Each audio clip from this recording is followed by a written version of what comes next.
ಈ ಬಾರಿಯ ಮೈಸೂರು ದಸರಾದ ಸಂಭ್ರಮಕ್ಕೆ ಮುನ್ನುಡಿ ಬರೆಯಲಾಗಿದ್ದು, ಮೊದಲ ಹಂತದ ಗಜಪಡೆ ಮೈಸೂರು ಅರಮನೆಗೆ ಪ್ರವೇಶವಾಗಿದೆ. ಐತಿಹಾಸಿಕ ದಸರಾದಂದು ನಡೆಯುವ ಜಂಬೂ ಸವಾರಿಯ ಪ್ರಮುಖ ಅಂಗವಾಗಿರುವ ಗಜಪಡೆ 2 ತಿಂಗಳಿರುವಾಗಲೇ ಮೈಸೂರು ನಗರಕ್ಕೆ ಬರೋದು ಸಂಪ್ರದಾಯ. ಗಜಪಡೆ ನಗರ ಪ್ರವೇಶ ಮಾಡ್ತಿದ್ದಂತೆಯೇ ದಸರಾ ಕಳೆ ನಗರವನ್ನ ವ್ಯಾಪಿಸಲಾರಂಭಿಸ್ತಾ ಇದೆ. ಆಗಸ್ಟ್ 21ರಂದು ಕಾಡಿನಿಂದ ನಾಡಿಗೆ ಆಗಮಿಸಿರುವ ದಸರಾ ಆನೆಗಳಿಗೆ ಈಗಾಗಲೇ ಅರಮನೆ ಆವರಣದಲ್ಲಿ ತಾಲೀಮು ನೀಡಲಾಗ್ತಾ ಇದೆ. ನಗರದ ಸದ್ದು ಗದ್ದಲಕ್ಕೆ ವಿಚಲಿತವಾಗದಂತೆ ಆನೆಗಳಿಗೆ ತರಬೇತಿಯನ್ನು ನೀಡಲಾಗ್ತಿದ್ದು, ಬೆಳಗ್ಗೆ ಮತ್ತು ಸಂಜೆ 2 ಸಮಯ ಅರಮನೆಯಿಂದ ಬನ್ನಿ ಮಂಟಪದವರೆಗೆ ತಾಲೀಮು ನಡೆಸಲಾಗ್ತಾ ಇದೆ. ಮೈಸೂರು ದಸರಾ ಸಿದ್ಧತೆಯ ಮೊದಲ ಭಾಗವಾಗಿ ದಸರಾ ಗಜಪಡೆಯ ತೂಕ ಪರಿಶೀಲನೆ ನಡೆಸಲಾಗಿದೆ.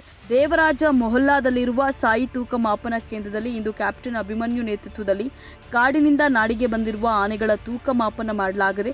ಪ್ರತಿ ವರ್ಷದಂತೆ ಈ ವರ್ಷವೂ ಆನೆಗಳು ಮೈಸೂರಿಗೆ ಕಾಲಿಡ್ತಿದ್ದಂತೆ ಮೊದಲು ತೂಕ ಮಾಪನ ಮಾಡಲಾಗಿದೆ. ತೂಕ ಪರಿಶೀಲನೆ ನಂತರ ಮುಂದೆ ಹಂತ ಹಂತವಾಗಿ ಆನೆಗಳಿಗೆ ಪ್ರತಿನಿತ್ಯ ಪೌಷ್ಟಿಕ ಆಹಾರ ಪದಾರ್ಥಗಳನ್ನು ನೀಡಲಾಗುತ್ತದೆ.